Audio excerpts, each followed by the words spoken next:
My name is Colin Tate, and I'm sitting in my kitchen at midnight, watching my wife Rachel text someone about football practice. If Coach Bradley Vance is teaching her passing routes at this hour, then I'm the Queen of England. The blue glow from her phone illuminates her face as she types furiously, that little smile playing at the corners of her mouth. The same smile she used to give me when we first started dating 15 years ago. Now it's reserved for someone else's playbook. Working late again? I ask, leaning against the granite counter we spent 3 months picking out last year. Rachel jumps, nearly dropping her phone. Colin, you scared me. I thought you were asleep. Hard to sleep when your wife is running drills in the kitchen. I pour myself a glass of water, keeping my voice casual. Everything okay with Ben's practice schedule? She sets the phone face down on the counter, but not before I catch a glimpse of the contact name, Coach B. How original. Just coordinating some extra training sessions. Ben really wants to make varsity next year. Rachel's voice has that practiced smoothness she uses with difficult clients at her marketing firm. Bradley thinks he has real potential. Bradley, not Coach Vance. Not even Coach Bradley. Just Bradley, like they're old college buddies sharing a beer. That's great, I say, though we both know Ben is 13 and varsity is still 2 years away. Must be some pretty intensive coordination to require midnight consultations. Rachel's eyes flash, and I see the exact moment she decides to flip the script. It's a move I've watched her perfect in countless business meetings. When cornered, attack. What's that supposed to mean? She stands up, crossing her arms. I'm trying to help our son succeed, and you're making it sound like some kind of conspiracy. I'm not making it sound like anything. I'm just wondering why football strategy requires such late-night attention. Maybe if you showed half as much interest in Ben's activities as Bradley does, you'd understand. The words hit their mark, and she knows it. When's the last time you even came to a practice? She's right, and that stings. My insurance brokerage has been demanding more hours lately, and I've missed too many practices, too many games. But that doesn't explain the secretive texts and the way her whole demeanor changes when Bradley Vance's name comes up. You're right, I admit. I should be more involved. Rachel's expression softens, probably thinking she's successfully redirected the conversation. I'm glad you understand. Ben looks up to Bradley so much. He's been such a positive influence. I nod, but something cold settles in my stomach. Not the coach, not Coach Vance. Bradley. Always Bradley. I'm going to bed, Rachel announces, grabbing her phone. Early meeting tomorrow. She kisses my cheek as she passes, and I catch a whiff of cologne that definitely isn't mine. Something expensive, with notes of cedar and bergamot. The kind of scent a successful high school coach might wear to impress the parents. After she disappears upstairs, I stand in the kitchen thinking about trust and football and the way my wife's face lights up when she talks about our son's coach. Outside, October wind rattles the windows of our colonial home, and I realize that somewhere along the way, I've become a stranger in my own life. The next morning brings coffee, awkward small talk, and the usual rush to get Ben ready for school. My son sits at the breakfast table, shoveling cereal and scrolling through his phone. Dad, can you drive me to practice today? Ben asks without looking up. Mom said she might be late. Sure thing. I glance at Rachel, who's applying lipstick with unusual care for a Tuesday morning. Where's practice again? Same place it's been for 2 months, Rachel says, her reflection meeting my eyes in her compact mirror. The high school fields. Right, of course. Ben finally looks up from his phone. Coach Bradley says I'm improving my footwork. He's been giving me extra pointers. That's great, buddy. What kind of pointers? Just technique stuff. He says I have natural talent, like he did when he played college ball. Ben's eyes shine with admiration. Did you know he almost made it to the pros? I didn't know that, but I'm sure Rachel does. Sounds like quite a guy. He is, All the guys think he's awesome, and the moms love him too. Ben grins. Mrs. Henderson says he's the best coach the team's ever had. Mrs. Henderson isn't the only mom who's noticed Bradley Vance, apparently. That afternoon, I leave the office early and drive to the high school. The practice field sits behind the main building, surrounded by chain-link fence and autumn maples dropping their leaves like confetti. I park near the bleachers and watch the boys run drills. Bradley Vance is everything I expected, and worse. Tall, broad-shouldered, with graying temples that somehow make him look distinguished rather than old. He moves across the field with the confidence of someone who's never doubted his place in the world, calling out instructions and encouragement in equal measure. The boys hang on his every word. Even from 50 yards away, I can see their respect, their eagerness to please. Ben is right there in the thick of it, trying harder than I've ever seen him try at anything. I'm about to feel genuinely grateful for Bradley's influence on my son when I spot Rachel's silver BMW pulling into the parking lot. She gets out wearing a dress I've never seen before, navy blue, fitted, professional, but with just enough curve to catch attention. Her hair is down instead of in its usual work ponytail, and those heels are definitely not her usual commuter shoes. Rachel walks to the fence line, and I watch Bradley's reaction when he notices her. His whole posture changes. The casual authority becomes something more focused, more intense. He jogs over to where she's standing, and they talk through the chain link. I'm too far away to hear the conversation, but I don't need to. The body language tells the whole story. The way he leans in, the way she tilts her head and smiles, the way they both seem to forget there's a field full of teenagers behind them. Quite a show, isn't it? I turn to find a woman sitting on the bleachers beside me. Mid-30s, auburn hair, tired eyes that hold more intelligence than her casual mom outfit suggests. I'm sorry? The performance. She nods toward the fence. My husband and your wife, they've been perfecting that routine for weeks. My stomach drops. Your husband? Natalie Vance. She extends a hand. And you must be Colin. I've heard so much about you. I shake her hand, my mind racing. All good things, I hope. Oh, absolutely. Devoted father, successful businessman, works too many hours to pay attention to what's happening at home. Her smile is sharp enough to cut glass. Sound familiar? Down on the field, Bradley has returned to practice, but not before touching Rachel's hand through the fence. A brief contact that could be innocent if you weren't looking for it. How long have you known? I ask. Known? That's such a definitive word. Natalie watches her husband demonstrate a blocking technique. Let's say I've suspected for about 6 weeks. The late meetings, the new cologne, the sudden interest in team-building activities. And you haven't confronted him? Have you confronted her? I think about last night's kitchen conversation, the way Rachel deflected and attacked in the same breath. Not exactly. Smart man, direct confrontation just drives them deeper underground. Natalie stands up, brushing off her jeans. But I'm tired of pretending I don't notice. Maybe it's time for a different strategy. She starts to walk away, then turns back. Colin? If you ever want to compare notes about coaching techniques, give me a call. She hands me a business card. I think we might have more in common than our spouses realize. After she leaves, I sit in the bleachers watching my son run drills under the guidance of a man who's apparently coaching more than football. The autumn air carries the sound of whistles and shouted instructions, the smell of cut grass and teenage ambition. When practice ends, Ben jogs over to the fence where Rachel is waiting.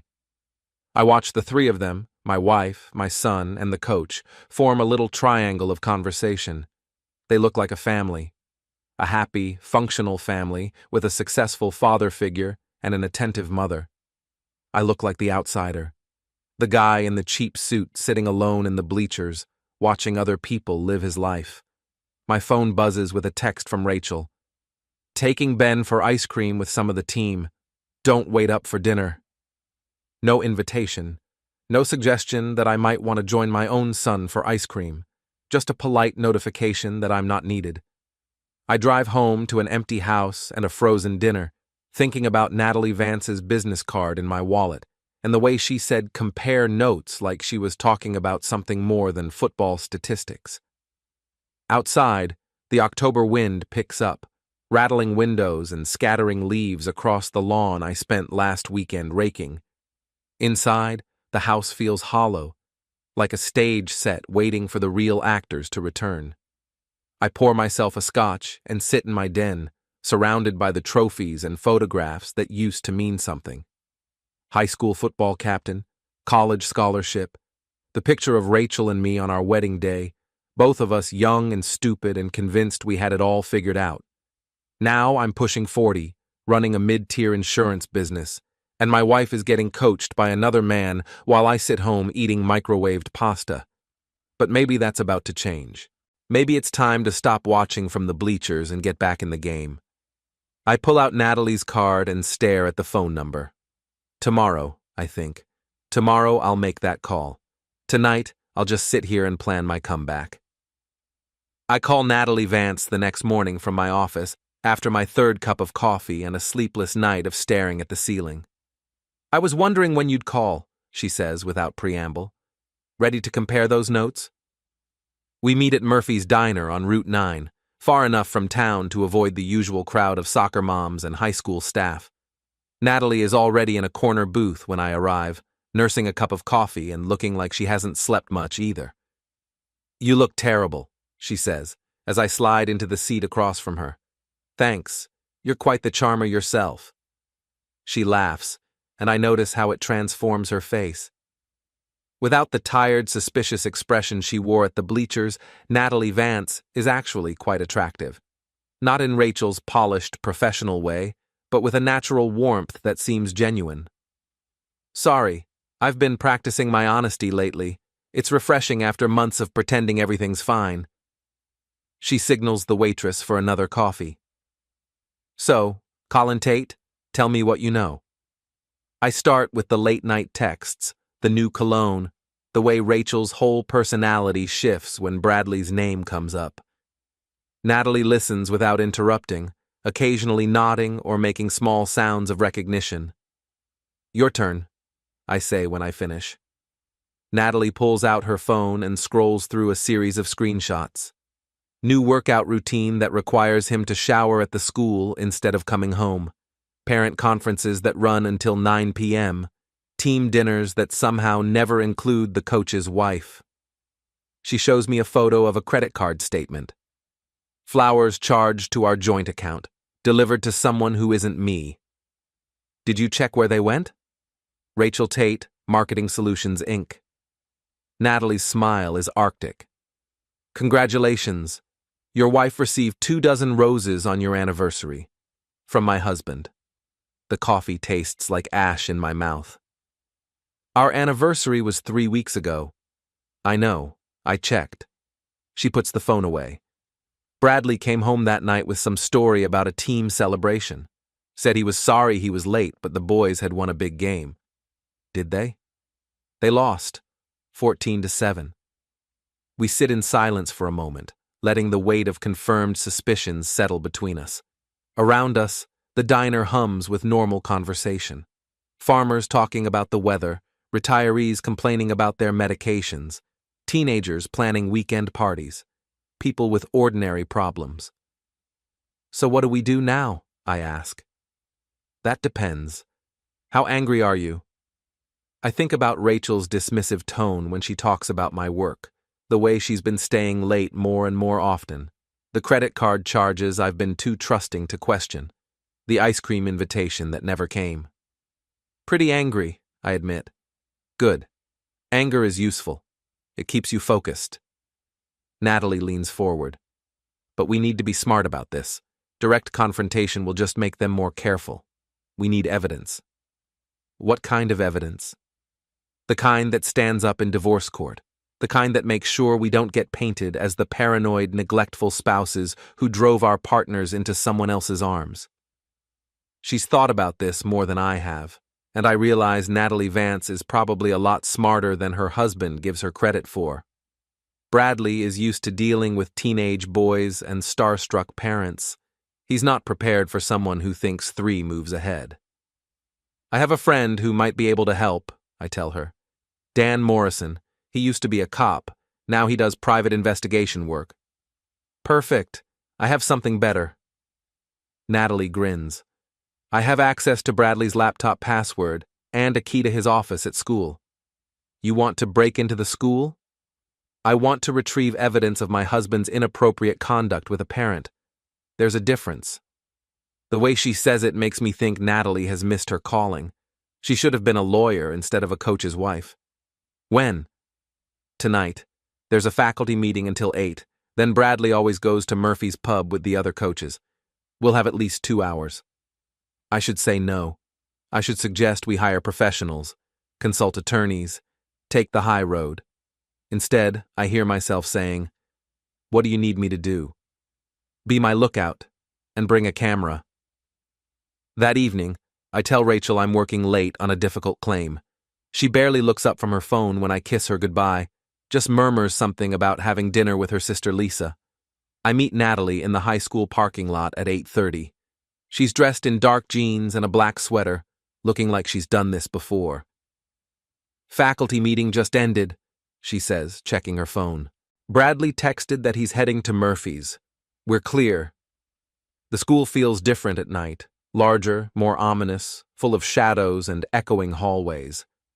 Natalie leads me through corridors lined with trophy cases and student artwork, moving with the confidence of someone who's attended countless school functions. Bradley's office is on the 2nd floor, next to the gymnasium.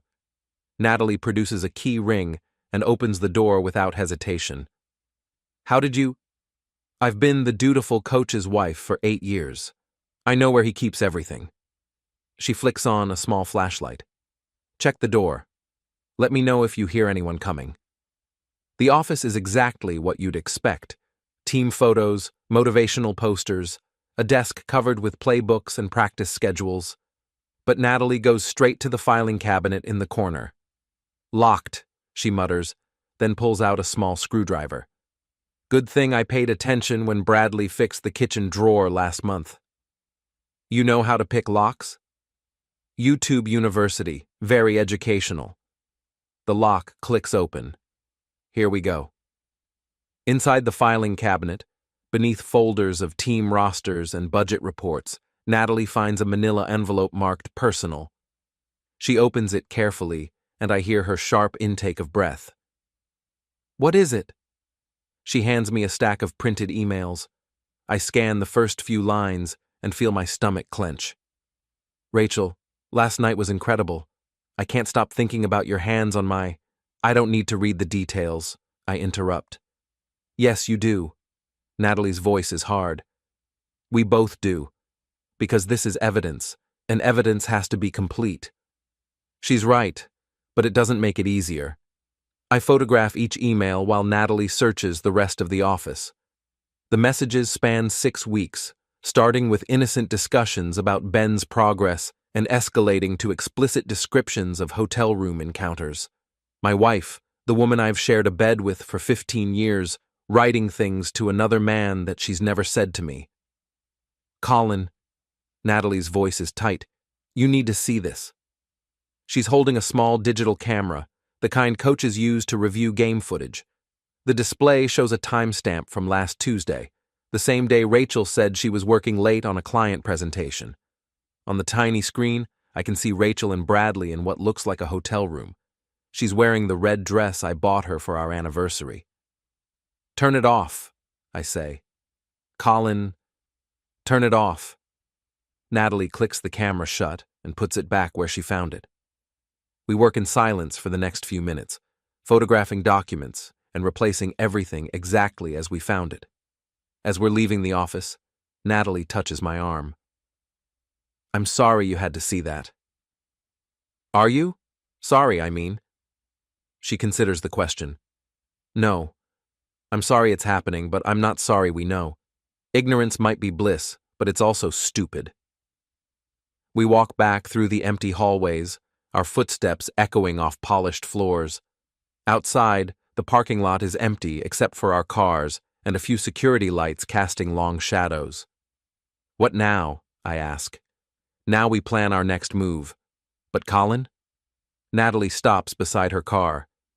When this is over, they're going to hate us. Both of them. Are you prepared for that?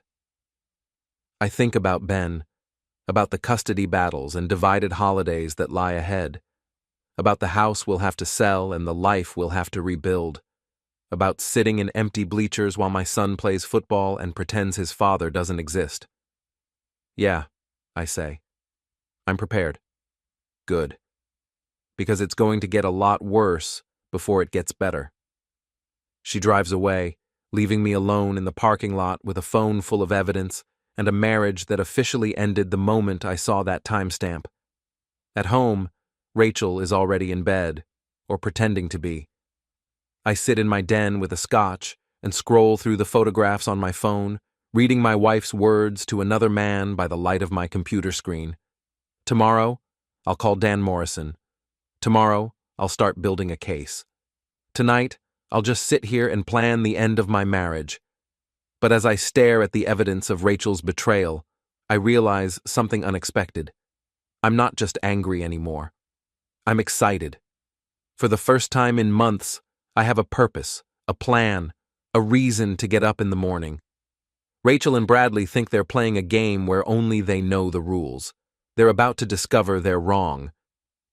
Dan Morrison looks exactly like what Central Casting would order for an ex-cop turned private investigator. Graying hair, skeptical eyes, and the kind of solid build that suggests he can still handle himself in a fight. We meet at his office above a sandwich shop downtown, where the smell of pastrami mingles with stale coffee and old cigarettes.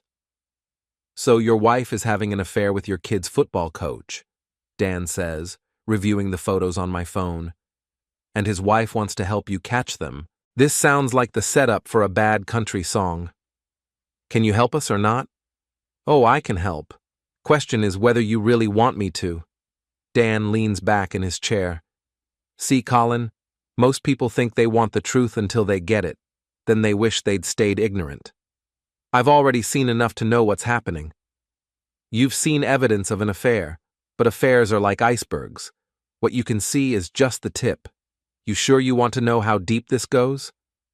I think about Rachel's dismissive attitude, the way she's been rewriting our history to make me the neglectful husband who drove her away. I want to know everything. All right then, but this is going to cost you, and I'm not just talking about money. Dan opens a file drawer.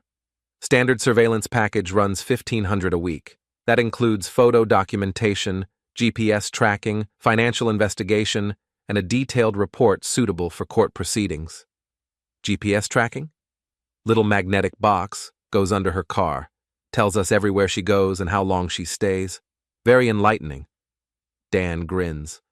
Amazing how many client meetings happen at the Riverside Inn. The Riverside Inn? Hourly rates, discreet location, takes cash. Popular spot for the adulterously inclined. Dan makes a note. I'm guessing that's where your boy Bradley has been conducting his extra coaching sessions.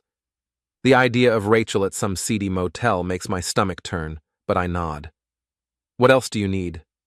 Access to financial records, phone bills, credit card statements, anything that shows a pattern of deception. Dan taps his pen against the desk. And I'll need to coordinate with the coach's wife. If we're going to build a case, we need to work together. Natalie. Right. She sounds like she's got her head screwed on straight. Most people in this situation get emotional, make mistakes.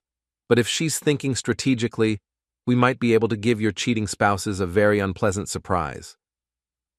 Dan explains the process: surveillance, documentation, building a timeline that establishes the affair beyond any reasonable doubt. It's methodical, professional, and completely at odds with the soap opera drama playing out in my head. One more thing, Dan says as I'm getting ready to leave. Once we start this, there's no going back. You sure you don't want to try marriage counseling first? Maybe have a heart-to-heart with your wife? She had 6 weeks to have a heart-to-heart with me. Instead, she chose to have other things with Bradley Vance. Fair enough. I'll start tomorrow. That evening, I sit in my den pretending to work while Rachel gets ready for another late meeting. She's been having a lot of those lately, I realize. Funny how I never noticed the pattern before. Don't wait up, she calls from the hallway. This client is demanding, but the commission will be worth it. What client? There's a pause. Peterson Industries. They're launching a new product line. I make a mental note to have Dan check whether Peterson Industries actually exists. Rachel kisses my cheek as she leaves, and I catch that same expensive cologne scent. Bradley's signature fragrance is becoming as familiar as my own aftershave. After she's gone, I call Natalie. How did it go with your investigator? She asks. He's starting surveillance tomorrow. What about you? I had an interesting conversation with Bradley tonight. Asked him about his late nights at school, told him I was worried he was working too hard. Natalie's voice carries a hint of satisfaction. He was very reassuring. Told me all about his dedication to the team, his commitment to helping struggling students. Struggling students? Apparently Ben needs extra attention. Bradley is personally invested in his development. The sarcasm in her voice could cut glass. Such a devoted coach. Did you believe him? I believed that he's gotten very good at lying. But Colin, I found something else today. Something that changes things. My grip tightens on the phone. What? I'll show you tomorrow. Can you meet me for lunch? Somewhere private? We arrange to meet at a small cafe outside town, and I spend the rest of the evening wondering what else Natalie has discovered. How much worse can this get? The next day, I find out. Natalie is waiting in a corner booth, looking like she hasn't slept. She slides a manila folder across the table as soon as I sit down. Bank statements, she says. From an account I didn't know Bradley had. I open the folder and scan the first page. Regular deposits, always in cash, always for the same amount, $500. Where's this money coming from? That's what I wondered. So I did some digging. Natalie pulls out another set of papers. Turns out Bradley has been offering private coaching services to several families, off the books, cash only. That's not unusual. Lots of coaches do private training. Look at the names of his clients. I scan the list and feel my stomach drop. Every name belongs to a parent I recognize from team functions. Every name belongs to a mother, specifically. And every mother is attractive, well off, and married to a man who works long hours. He's not just having an affair with Rachel, I realize. No, he's running a whole operation, private coaching sessions that have nothing to do with football. Natalie's voice is flat, emotionless. My husband isn't just a cheater, he's a predator. The implications hit me like a truck. This isn't just about my marriage anymore. This is about a man in a position of trust, systematically exploiting the families who depend on him. How many? I ask. At least 6 that I can prove. Maybe more. Natalie closes the folder. Colin, if we expose this, it's going to destroy more than just our marriages. It's going to tear apart the entire team, the whole community. And if we don't expose it, he keeps doing it. Exactly. We sit in silence, both of us understanding that we've moved beyond personal revenge into something much larger and more complicated. Around us, the cafe buzzes with normal conversation, people dealing with ordinary problems like work deadlines and weekend plans. What do you want to do? I ask. I want to burn his whole world down, Natalie says quietly. But I want to do it smart. I want to make sure he can never do this again, to anyone. Then we need more than just photos and bank statements. We need testimony. From the other wives? From the other wives? Natalie nods slowly. That's going to be tricky. These women have reputations to protect, families to think about. They're not going to want to admit they were involved with Bradley. Maybe they don't have to admit it. Maybe they just have to confirm that he offered services that went beyond coaching. You think any of them will talk? I think about the women I've seen at team functions, the way they cluster around Bradley, the subtle competition for his attention that I'd dismissed as harmless flirtation. I think some of them might be relieved to discover they weren't the only ones. We spend the next hour planning our approach. Natalie will reach out to the women on Bradley's client list, carefully, subtly, feeling out their willingness to cooperate. I'll work with Dan to document everything we can about Bradley's pattern of behavior. This is going to take time, Natalie warns, and it's going to get messy. I've got time, and I'm already messy. She laughs, and again I notice how it changes her whole face. You know, Colin, under different circumstances, I think we might have been friends. Who says we can't be friends under these circumstances? Because when this is over, we're both going to be divorced, bitter, and probably broke. Not exactly the foundation for a healthy friendship. Maybe, or maybe we'll be free to build something better. Natalie studies my face. Are you flirting with me, Colin Tate? Maybe a little. Good. Because when we destroy our spouses, I want them to see exactly what they lost. I drive back to work with a new sense of purpose. This isn't just about catching Rachel and Bradley anymore. It's about stopping a pattern of exploitation and abuse. It's about protecting the other families who don't know they're being manipulated. And maybe, just maybe, it's about finding something real with someone who understands what betrayal feels like. That evening, Rachel comes home early for once, full of enthusiasm about a new project at work. She's animated, energetic, more like the woman I married than she's been in months. Peterson Industries loved the presentation, she says, opening a bottle of wine. They want to move forward with the full campaign. I almost ask her to describe the presentation, but I catch myself. Let Dan's investigation confirm what I already know. For now, I'll just smile and nod and pretend I believe her. That's great, honey. You've been working so hard lately. It's paying off, though. This could be a huge opportunity for the firm. Rachel pours herself a generous glass of wine. And for us, the commission alone will cover Ben's college fund.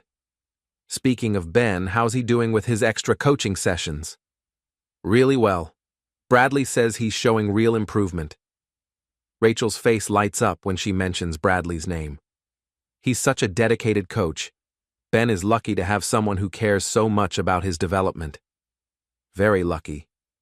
You should thank him sometime. Maybe we could have him and Natalie over for dinner.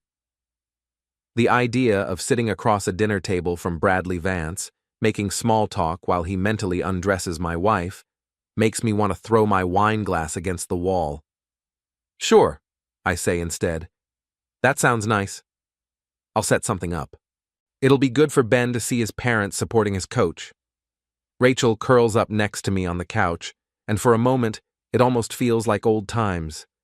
She's warm and familiar, smelling like the perfume I bought her last Christmas instead of Bradley's cologne. But then her phone buzzes, and I see the way her eyes immediately dart to the screen, the way she angles it away from me as she reads the message, the way her whole body language shifts from relaxed to alert. Work? I ask, just confirming tomorrow's meeting. She sets the phone aside, but I can tell part of her attention is still focused on whatever message she received. Later, after Rachel falls asleep, I lie in the dark, thinking about patterns and lies, and the way people can share a bed for 15 years and still be strangers. Tomorrow, Dan will start his surveillance. Tomorrow, Natalie will begin reaching out to the other wives. Tomorrow, we'll start building the case that will end both our marriages and possibly destroy a man who's been abusing his position for years. But tonight, I'll just lie here next to my wife and mourn the relationship we used to have before football coaches and private sessions and expensive cologne changed everything. Outside, the October wind rattles the windows, and I realize this might be one of the last peaceful nights I have for a long time. Starting tomorrow, everything changes. Dan calls me at work 3 days later, his voice carrying the satisfaction of a hunter who's found fresh tracks. Your wife has interesting taste in lunch spots, he says without preamble. Riverside Inn, every Tuesday and Thursday, 12:30 to 2:15. Very punctual. I close my office door and sink into my chair. You saw them together? Oh, I saw them all right. Got photos, video, license plate confirmations, the whole package. Dan's voice turned serious. Colin, I've been doing this for 8 years and I've never seen anything quite like this.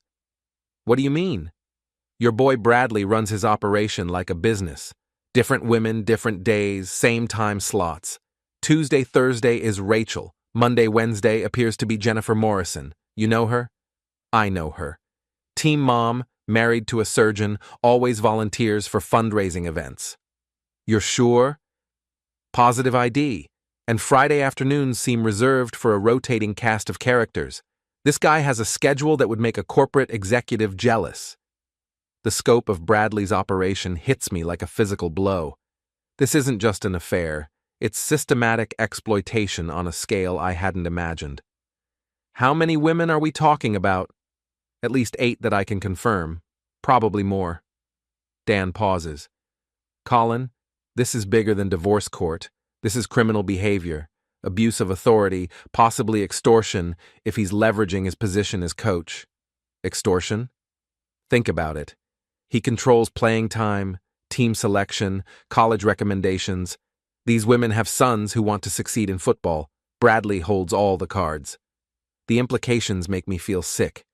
How many families has he manipulated? How many marriages has he destroyed?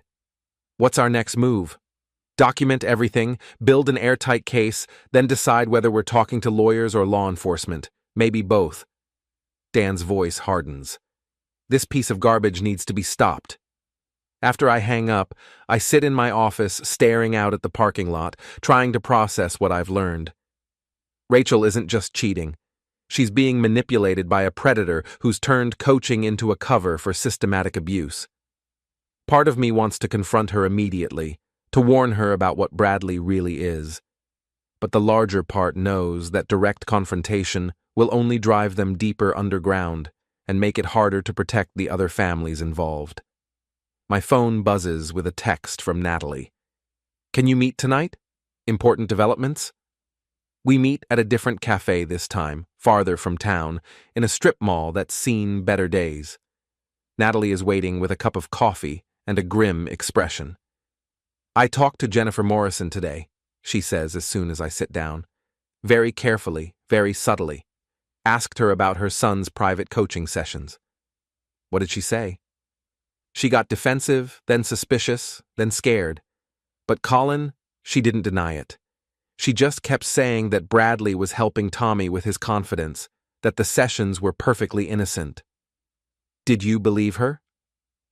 I believed that she's convinced herself they were innocent, but I also believed that she knows, deep down, that they weren't. Natalie pulls out her phone. Then I got this text an hour after I left her house. She shows me a message from an unknown number. We need to talk, not about coaching, about Bradley. Can you meet tomorrow? Jennifer? Has to be. She's scared, Colin. I think she wants out but doesn't know how to get out without destroying her family. What did you tell her? That I'd meet her. Tomorrow afternoon, public place. Just 2 concerned mothers having coffee. Natalie's smile is sharp. By the time I'm done with her, she'll understand that she's not alone and that staying quiet isn't protecting anyone. Be careful. If Bradley finds out what we're doing, he'll what? Threaten us? Expose us? Natalie laughs, but there's no humor in it. Colin, we're not the ones with something to hide anymore. Bradley is the one who should be worried. She's right, but I can't shake the feeling that we're walking into dangerous territory. Men like Bradley Vance don't build elaborate deception schemes without also building defenses to protect them. Have you noticed any changes in his behavior? I ask. Anything that suggests he suspects something? Actually, yes. He's been more attentive lately, more affectionate, bringing me flowers, suggesting date nights, talking about taking a vacation together. Natalie's expression is disgusted. I think he's feeling guilty about something. Or maybe he's trying to make sure I don't start asking questions. What about Rachel? Any changes there? I think about the past few days. Rachel's unusual enthusiasm, her early nights home, the way she's been more physically affectionate than she's been in months. Same thing. She's been acting like the perfect wife. Cooking dinner, asking about my day, even suggesting we plan a weekend getaway. Guilty conscience? Or covering their tracks. Maybe they think if they're model spouses at home, no one will suspect what they're doing at the Riverside Inn. We sit in silence for a moment, both of us contemplating the elaborate lies our spouses have constructed. Around us, the cafe is nearly empty, just a few teenagers sharing a pizza and an elderly man reading a newspaper. Natalie, can I ask you something personal? After everything we've shared, I think personal questions are allowed. When did you stop loving him? Bradley, I mean. She considers the question, stirring her coffee absently. I'm not sure I ever really loved him. I loved the idea of him, successful coach, respected in the community, good with kids. I loved the life he represented. And now? Now I see what he really is. A manipulator who uses his authority to exploit vulnerable families. A man who built his reputation on other people's trust and then systematically betrayed that trust. Her voice hardens. Now I want to make sure he never has the opportunity to hurt anyone else. What about after? When this is all over, what do you want? Honestly, I want to disappear. Move somewhere no one knows me as Bradley Vance's wife. Start over. Build a life that's actually mine. She looks at me directly. What about you? I want Ben to understand that sometimes doing the right thing means making hard choices. I want him to see that his father isn't the kind of man who walks away from a fight. Even if fighting means losing everything? Especially then. Natalie nods slowly. You know, Colin, I think we're going to be okay. Both of us. When this is over, we're going to be okay. Think so? I know so, because we're not running away from the truth anymore. We're running toward it. The next evening, I'm working late in my den when Rachel comes home from another client dinner. She's slightly flushed, her lipstick gone, her hair just a little too perfect, like someone who spent time fixing her appearance in a car mirror. How was dinner? I ask, without looking up from my laptop. Productive. The Peterson account is really coming together. She kicks off her heels and sits on the arm of my chair. Sorry I'm so late. You know how these business dinners can run. Of course. Important to keep the clients happy. Exactly. Rachel runs her fingers through my hair, a gesture that used to be intimate but now feels calculated. I was thinking we should plan that dinner party soon, invite Bradley and Natalie, maybe a few other couples from the team. Sounds great. When were you thinking? Next weekend? I could make that roast you like, open some of the good wine. Rachel's voice carries forced enthusiasm. It would be nice to entertain again. We haven't had people over in months. I'll check my calendar. She kisses the top of my head and heads upstairs, leaving behind the faint scent of Bradley's cologne and the stronger smell of guilt. I sit in my den, thinking about dinner parties and deception, about the elaborate performance Rachel is planning where she'll play the devoted wife while entertaining the man she's been meeting at hourly rate motels. My phone buzzes with a text from Natalie. Jennifer confirmed everything. She's ready to talk. Tomorrow we start building our case. I respond, ready when you are. Outside, the October wind has picked up again, rattling windows and scattering leaves across the lawn. Inside, the house feels like a stage set for a play where everyone knows their lines except me. But that's about to change. Tomorrow, Natalie and I start collecting testimony. Tomorrow, we begin building the case that will expose Bradley Vance for what he really is. Tomorrow, the game changes. Tonight, I'll just sit here and plan the next play. Jennifer Morrison looks like she hasn't slept in weeks. She sits across from Natalie and me in a corner booth at Denny's, clutching a coffee cup with shaking hands and glancing nervously at the door every few minutes. I shouldn't be here, she says for the third time since sitting down. If Bradley finds out I talked to you, Bradley isn't going to find out, Natalie says calmly. And even if he did, what could he do? You're not doing anything wrong by having coffee with friends. Friends? Jennifer laughs bitterly. Is that what we are? We're three people who've been lied to by the same man, I say. That makes us something.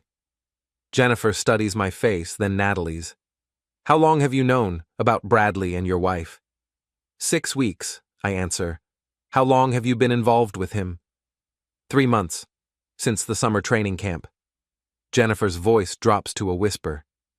He said Tommy needed extra work on his blocking technique. Said he was personally invested in helping him succeed. And you believed him? I wanted to believe him. Tommy's not naturally athletic like some of the other boys. He works twice as hard for half the recognition. Jennifer wipes her eyes with a napkin. When Bradley offered private coaching, it felt like a miracle. When did the coaching become something else? Natalie asks gently. Jennifer is quiet for a long moment, staring into her coffee. The third session. Bradley said Tommy was improving but still needed confidence. Said the boy looked up to me so much that my confidence in the program would translate to his performance. What did that mean? It meant I should trust Bradley completely, support him unconditionally, show my appreciation for his dedication to Tommy's success. Jennifer's voice turns hollow. It meant Tuesday afternoons at the Riverside Inn. The pieces click together in my mind.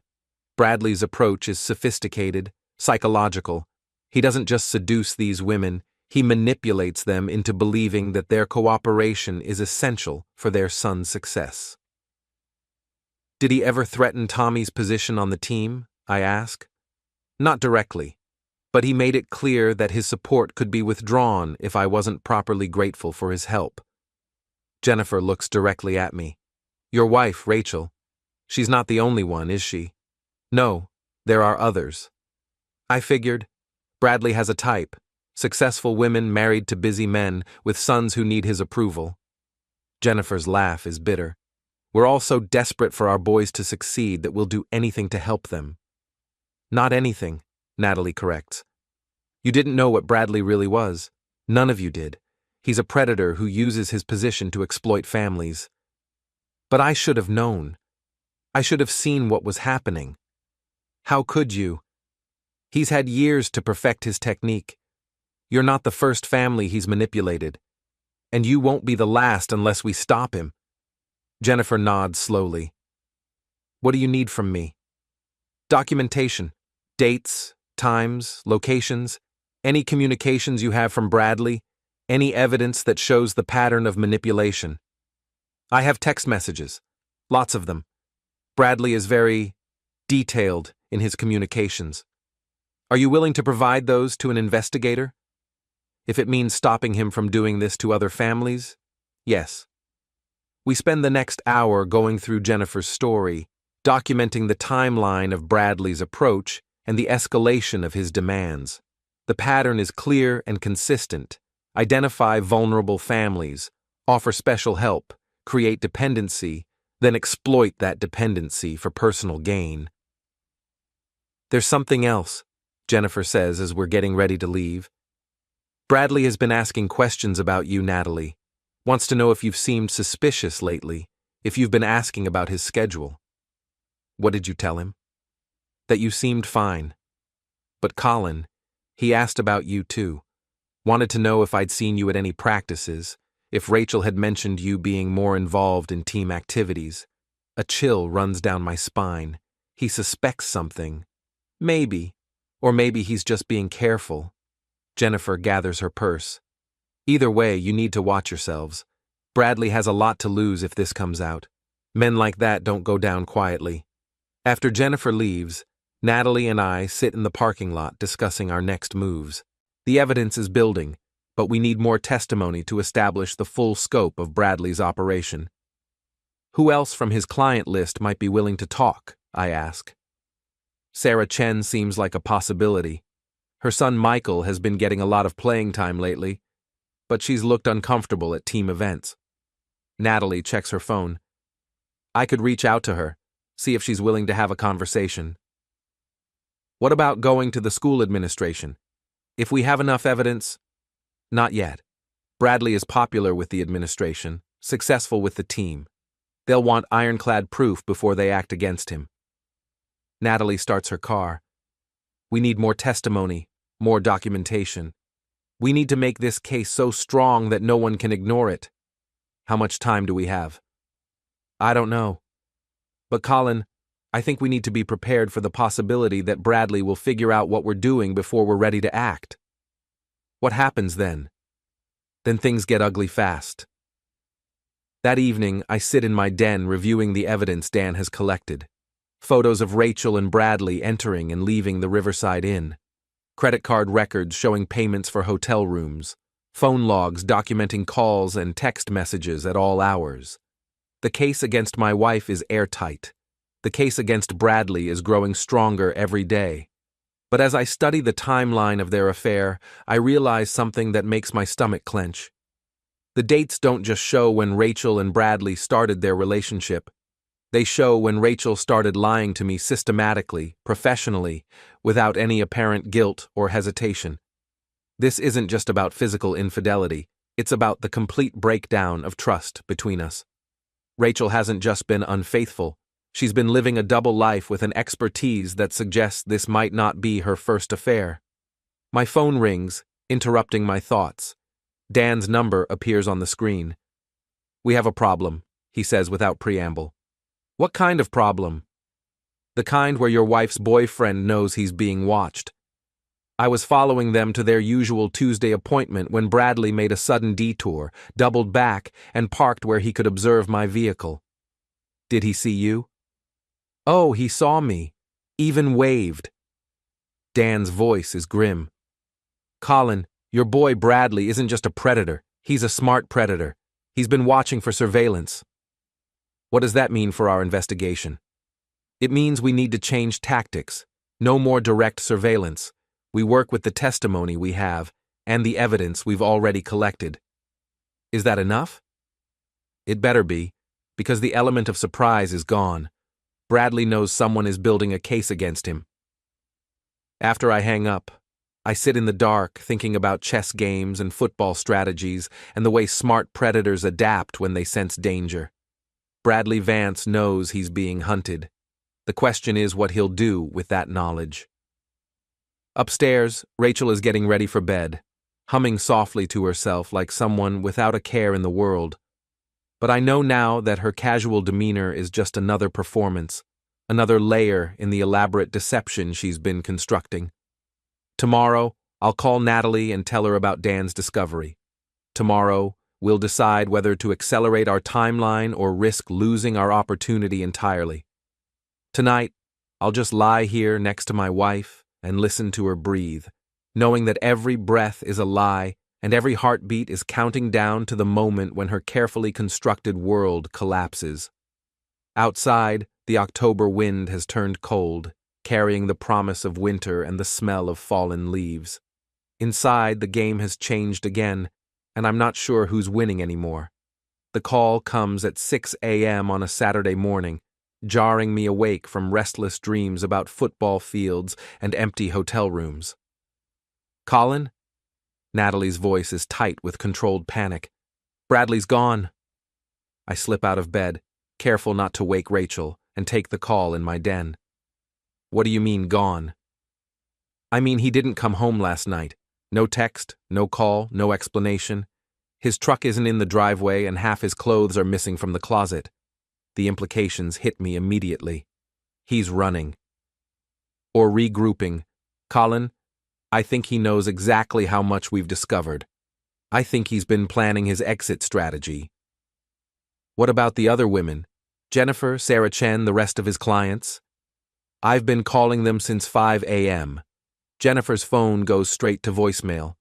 Sarah Chen says she hasn't heard from Bradley in 2 days. Natalie's voice cracks slightly. Colin, I think he's cutting his losses and disappearing. What about Rachel? Is she... I turn toward the hallway and freeze. Rachel is standing in the doorway of my den, fully dressed, holding a suitcase. I have to go, I tell Natalie, hanging up before she can respond. Going somewhere? I ask Rachel. Emergency at work. Peterson Industries is having a crisis with their product launch. I need to fly to Chicago immediately. Rachel's voice has that practiced smoothness I've come to recognize as her lying tone. I'll probably be gone for 3 or 4 days. Funny. I just got off the phone with Natalie Vance. Seems Bradley has disappeared too. What a coincidence. Rachel's mask slips for just a moment, and I see something flicker in her eyes. Fear, calculation, defiance. Then, the professional smile returns. I don't know what you're implying, Colin, but I really don't have time for your paranoia right now. My flight leaves in 2 hours. Peterson Industries doesn't exist, Rachel. The words hang in the air between us like smoke from a gunshot. Rachel's hand tightens on her suitcase handle, but her expression doesn't change.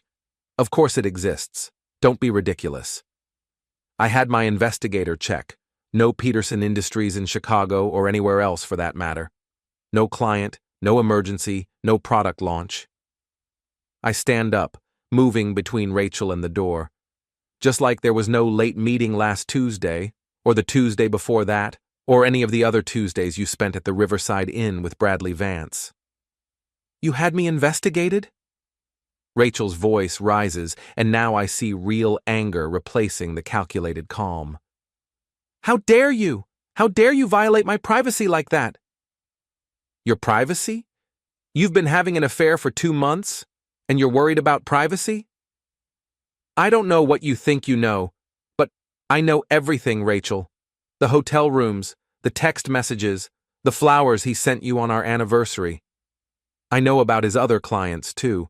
Jennifer Morrison, Sarah Chen, all the other teen mothers he's been manipulating. Rachel's face goes pale. Other clients? You didn't know, did you? You thought you were special. You thought Bradley chose you because you were irresistible, not because you fit his profile for vulnerable targets. You're lying. Am I? Ask yourself why Bradley suddenly needs to leave town the same day I confront you. Ask yourself how many other emergency business trips he's taken when things got complicated. Rachel sets down her suitcase, and I see her hands are shaking. Colin, you don't understand. Bradley and you are nothing. You're a mark in his con game, Rachel. A married woman with a son on his team and a husband too busy to pay attention. You're exactly the type he targets. That's not true. He loves me. He loves the power. He loves manipulating successful women into thinking they need his approval. He loves the control. I pull out my phone and show her one of Dan's photos, Rachel and Bradley entering the Riverside Inn. This is what love looks like to Bradley Vance, cheap hotel rooms and married women who think they're special. Rachel stares at the photo, and I watch 20 years of self-confidence crumble in real time. How long have you known? Long enough to document everything. Long enough to build a case that will destroy Bradley's career and probably land him in jail for abuse of authority. Jail? He's been systematically exploiting his position as coach to coerce relationships with team parents. That's criminal behavior, Rachel, and you're not his only victim. Rachel sinks into the chair across from my desk, her suitcase forgotten. I thought he cared about Ben, about helping him succeed. He cares about control. Ben was just the leverage he used to get to you. Oh God. Rachel puts her head in her hands. What have I done? For a moment, I feel something like sympathy for my wife. She's been manipulated by an expert, targeted specifically because of her vulnerabilities. But then I remember the lies, the deception, the way she's been rewriting our marriage to justify her betrayal. You made choices, Rachel. Bradley may have manipulated you, but you chose to lie to me every day for 2 months. You chose to meet him at hotels. You chose to put our family at risk. I know, and I'm sorry. Colin, I'm so sorry. Sorry doesn't fix this. What do you want me to do? I'll end it with Bradley. I'll never see him again. We can go to counseling, work through this. Bradley's already ended it. He's running, Rachel. Probably halfway to another state by now, looking for a new coaching job and a new set of victims. Then it's over. We can move past this. I look at my wife, really look at her, and realize that I don't feel anger anymore. I don't feel betrayal or hurt, or even disappointment. I feel nothing at all, which is somehow worse than any of the emotions I expected. No, Rachel, we can't move past this, because this isn't just about the affair, it's about who you are, who we are, what our marriage actually means. I made a mistake. You made 100 mistakes. Every text message, every lie, every time you came home smelling like his cologne and kissed me goodnight. Those weren't mistakes. Those were choices. Rachel starts crying, but even her tears feel calculated now. Please, Colin. We have Ben to think about. We have 15 years together. That has to count for something. It did count for something, right up until you decided it didn't. My phone buzzes with a text from Natalie. Found Bradley's truck at the airport. Long-term parking. He's definitely running. I need to go, I tell Rachel. When I get back, I want you gone. Stay at your sister's, get a hotel, I don't care. But I want you out of this house. Colin, please. The attorney's papers will be filed Monday morning. You can respond through your lawyer. I walk past her toward the door, then stop. Rachel, for what it's worth, I'm sorry too. Sorry that our marriage meant so little to you, that you threw it away for a man who saw you as nothing more than another conquest. I leave her crying in my den and drive to meet Natalie, thinking about endings and new beginnings and the strange relief that comes from finally knowing the truth. Behind me, the house that used to be my home grows smaller in the rearview mirror, and I realize I'm not planning to go back. Some games end with a final score. Others just end when one team walks off the field. Today, I'm walking off the field. The Riverside Inn looks smaller in daylight, seedier, like a movie set that only works with specific lighting. Natalie and I sit in her car in the parking lot, watching the cleaning crew service rooms that have hosted too many secrets. Bradley's truck was definitely at the airport, she says, showing me photos on her phone. Long-term parking, paid through the end of the month. Dan's contact at TSA confirmed he took a flight to Phoenix yesterday evening. Phoenix? Probably not his final destination. Bradley's smart enough to create a false trail. Natalie puts her phone away. The question is whether he's running permanently or just regrouping. What's the difference? If he's running permanently, we've won, but he's escaped justice. If he's regrouping, he'll be back with a new identity and a new coaching position, ready to start the whole cycle again. The thought of Bradley setting up shop in some unsuspecting community, targeting new families, makes my stomach turn. Can we track him? Dan's working on it. But Colin, even if we find him, what then? We don't have enough evidence for criminal charges, and he's no longer employed by the school district. What about the other women? Jennifer, Sarah Chen, the others? That's complicated. Jennifer is willing to testify about Bradley's behavior, but the others are scared. They have families to protect, reputations to consider. Natalie's voice turns bitter. Amazing how the victims end up being the ones with the most to lose. We sit in silence, both of us contemplating the incomplete nature of our victory. Bradley is gone, our marriages are over, but justice feels elusive. How did things go with Rachel? Natalie asks. She's staying at her sister's. The divorce papers will be filed Monday. I think about Rachel's tears, her promises to change, her sudden understanding of how thoroughly she'd been manipulated. Part of me feels sorry for her. Part of me feels sorry for Bradley's wife, the one he had before me, I mean. There was another wife? Oh, yes, divorced 3 years before I met him. I thought it was because she couldn't handle the demands of being a coach's wife. Natalie laughs bitterly. Turns out she probably discovered what Bradley really was. Did you contact her? I tried. She moved to Oregon, changed her name, started over completely. Her sister told me she never talks about her time with Bradley. Ever. The implications are chilling. How many communities has Bradley moved through? How many families has he destroyed? How many women are living with the shame and trauma of his manipulation? We have to find a way to stop him, I say. I know. But first, we have to figure out how to rebuild our own lives. Natalie is right. The immediate crisis is over, but the long-term consequences are just beginning. Divorce proceedings, custody arrangements, financial settlements, explaining to Ben why his father and his beloved coach have both disappeared from his life. What will you tell people? I ask. About Bradley, about the divorce. The truth. That my husband was systematically exploiting his position to manipulate team families. That he's a predator who used football as a cover for criminal behavior. Natalie's voice is steady, determined. I'm done protecting his reputation. That's going to cause a scandal. Good. Maybe a scandal will prevent him from getting another coaching job somewhere else. What about the other families? The ones who don't know their son's success came at the cost of their mother's exploitation? I've been thinking about that. I think we need to have a team meeting, parents only. Lay out what we know, give people the chance to come forward if they've been victimized. The school won't like that. The school should have been protecting these families in the first place. They hired Bradley without doing proper background checks. They created an environment where he could operate without oversight. Natalie's anger is controlled but intense. The school can deal with the consequences of their negligence. My phone rings. Dan Morrison's name appears on the screen. What have you got? I answer. Good news and bad news. Good news is Bradley Vance isn't his real name.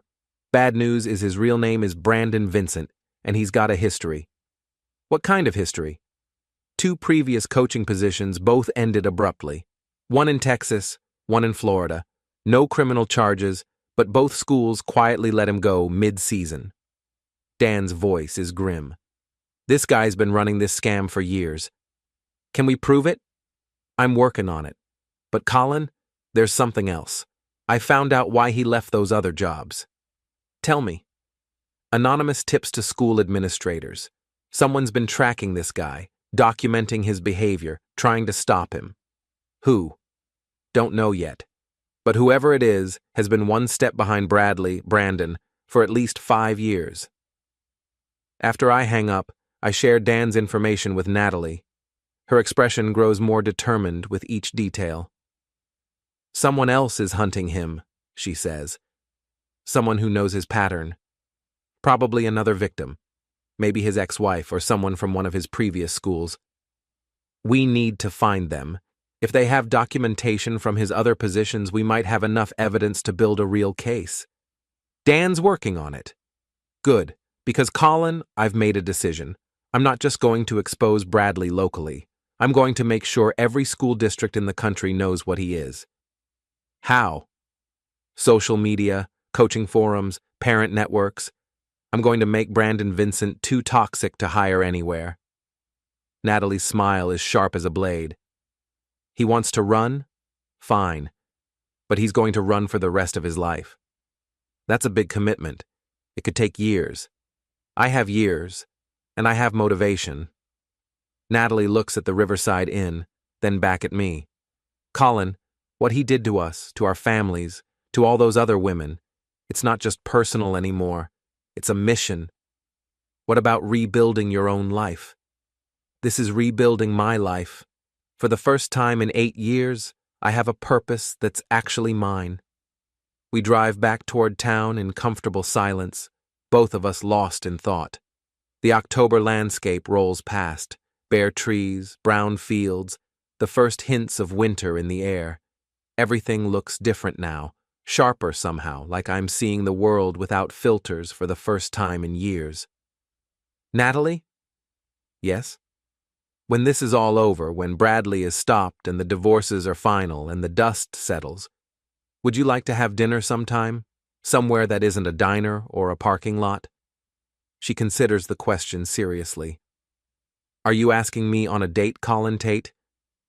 I think I am. Then yes, I'd like that very much. Good, because I think we've earned the right to find out who we are when we're not defined by other people's lies. I'd like to find that out too. That evening, I sit in my empty house thinking about justice and revenge and the difference between the two. Outside, the October wind rattles windows and scatters leaves across the lawn I'll probably never rake again. Tomorrow, I'll start looking for a new place to live. Tomorrow, Natalie and I will begin planning our campaign to expose Bradley Vincent. Tomorrow, we'll take the first steps toward building something real from the wreckage of our marriages. Tonight, I'll just sit here in the quiet and appreciate the strange peace that comes from finally knowing the truth. My phone buzzes with a text from Ben. "Dad, can we talk tomorrow? I heard some things at school." I respond, "Of course, I'll pick you up after practice." Then I realize there won't be any practice tomorrow. Bradley is gone, the team is in chaos, and Ben's world has been turned upside down just like mine. But maybe that's not entirely a bad thing. Maybe it's time for all of us to stop pretending that football is the most important thing in our lives. Maybe it's time to focus on what actually matters: truth, integrity, protecting the people we love from predators who hide behind positions of authority. I text Ben back, "How about we skip practice and go to a movie instead? Just the two of us." His response comes immediately. "That sounds great, Dad." For the first time in months, I'm looking forward to tomorrow. Outside, the wind dies down, and the house settles into silence. But it's not the empty silence of loneliness anymore. It's the peaceful silence of new beginnings. The championship game is everything high school football should be: crisp November air, packed stands, teenagers giving everything they have for 60 minutes of glory. Ben looks good in his new uniform, confident and focused in a way I haven't seen since Bradley disappeared. Natalie and I sit in the front row, her hand warm in mine, watching our sons play under the lights. The new coach is younger, more collaborative, focused on developing character along with athletic skills. The team is smaller this year. Several families transferred to other districts after the Bradley Vincent scandal broke. But the players who stayed seem happier, more relaxed. "Number 47 just made a beautiful tackle," Natalie observes, pointing to her stepson Tommy Morrison.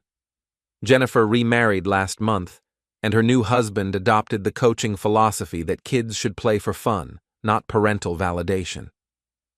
Ben's blocking has really improved, I note, watching my son clear a path for the running back.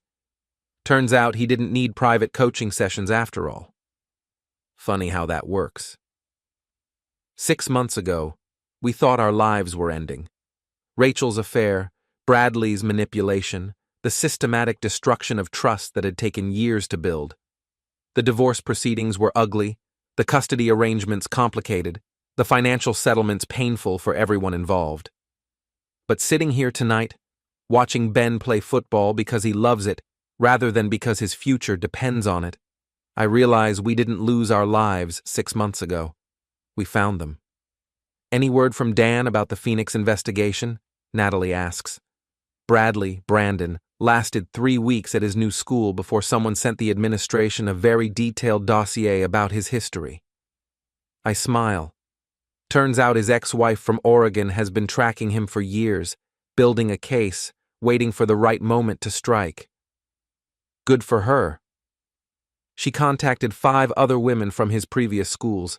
They're considering a civil suit. Think it will stick?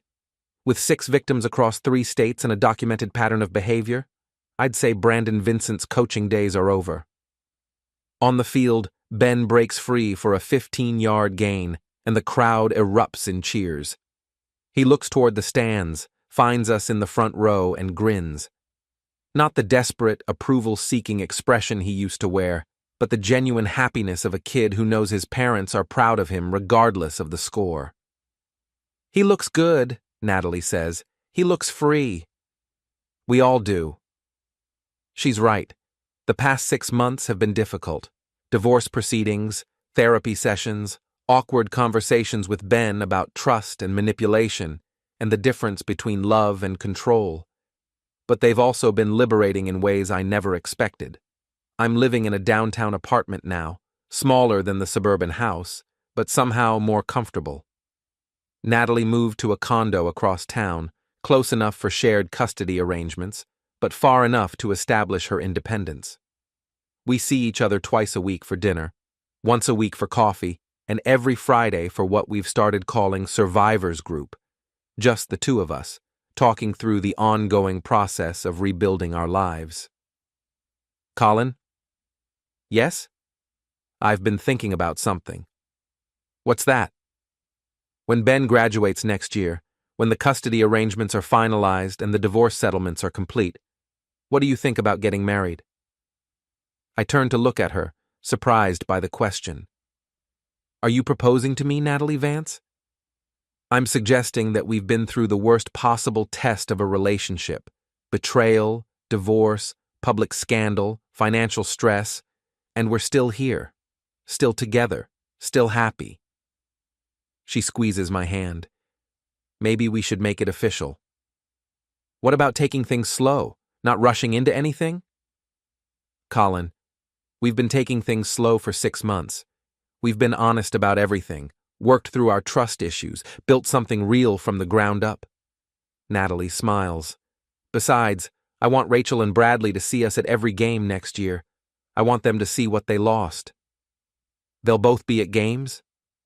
Rachel will be wherever Ben is playing. And Bradley, Brandon, whoever he is now, he'll probably try to come back eventually. Men like that always think they can return to their old hunting grounds. And you want them to see us together? I want them to see us happy. I want them to see that their betrayal didn't destroy us. It freed us to find something better. On the field, the game clock winds down toward halftime. Ben jogs toward the sideline with his teammates, sweaty and exhausted and completely alive. He waves at us again, and I wave back, thinking about second chances and new beginnings and the strange ways life sometimes works out. Yes, I tell Natalie. Yes, what? Yes, I'll marry you. When Ben graduates, when the dust settles, when we're both ready to stop being defined by what other people did to us. Good, because I already bought a ring. You what? Natalie pulls a small box from her purse. I figured if I was going to propose, I should do it properly. The ring is perfect, simple, elegant, nothing like the elaborate diamond Rachel used to wear. It represents something different, something built on honesty rather than illusion. Put it on, she says. Here, now, in front of everyone? Especially in front of everyone. Colin, I spent 8 years hiding who I really was, pretending to be the perfect coach's wife. I'm done hiding. I slip the ring onto her finger, and she kisses me as the crowd around us cheers for the halftime show. But I'm not thinking about football anymore. I'm thinking about trust and truth, and the courage it takes to start over at 40. So we're engaged, I say. We're engaged. Think anyone will be surprised? I think everyone's been waiting for us to figure out what they already knew. Which is? That we're perfect for each other. That we always were, we just needed Bradley and Rachel to get out of the way so we could see it. The second half begins, and we settle back to watch the game. Around us, other parents cheer for their sons, worry about college scholarships, plan post-game celebrations, normal concerns for normal families living normal lives. But Natalie and I aren't normal anymore. We're something different. Survivors who chose to build rather than retreat. Fighters who decided that the best revenge is living well. On the field, Ben scores a touchdown, and the crowd explodes in celebration. He looks toward the stands, finds us in the front row, and pumps his fist in triumph. Not because he needs our approval, but because he wants to share his joy with the people who love him. That's the difference, I realize. The difference between manipulation and love, between control and support, between what we had before and what we have now. Ready for the rest of our lives? Natalie asks. Ready. The game continues under the Friday night lights, and we sit in the front row holding hands, watching our children play and planning our future together. Behind us, The stands are full of families who don't know how lucky they are to have normal problems. In front of us, the field is full of kids who get to play football because they love it, not because their futures depend on it. And beside me, Natalie Vance, soon to be Natalie Tate, smiles like someone who's finally found her way home. The scoreboard shows the home team winning, but that's not the score that matters tonight. Tonight, the score is trust over betrayal, truth over lies, new beginnings over old endings. Tonight, we're all winners.